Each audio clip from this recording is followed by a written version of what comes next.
Find the equation of the following cubic curve. In this question, we haven't been given a form that we can use, and this is where we have to use our general understanding of cubics to make our own general form and then use all the information given to find the unknowns.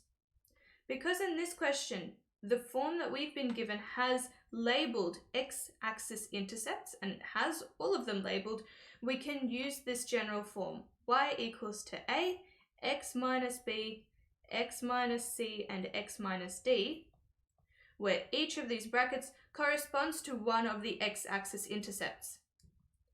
If I go through my x-axis intercepts, I have the point -5, 0, 2, 0, and 3, 0, and each of those 3 points will be one of these brackets. If you remember, we would usually find them from the null factor law, so we have to be thinking a bit like the null factor law in reverse. So for the first one, I'm going to have x plus 5, because I need the opposite of the 5, minus 5, so I'm going to swap the sign.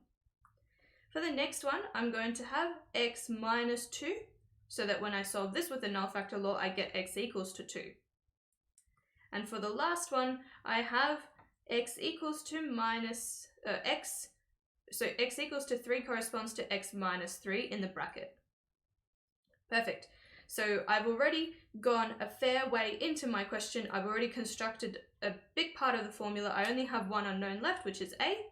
And I can't reuse any of the points that I've already used, so I need one more point, and the last point that they've given us is the y-axis intercept.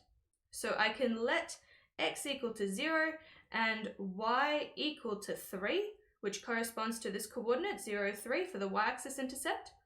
And if I sub that in, I'll be able to find a.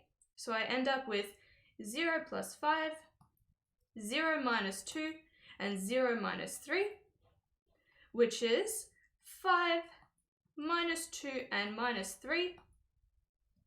I'm going to just straight away divide both sides by 3 rather than multiplying, so that's left with 1 over here equals 2, and then I have a times 10, a times positive 10, because I get these two negatives and they cancel out, and then I just have the 5 times 2.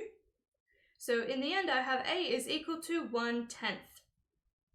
All right, and just substituting that into the final formula, I have y equals to 1/10 times x plus 5, x minus 2, and x minus 3.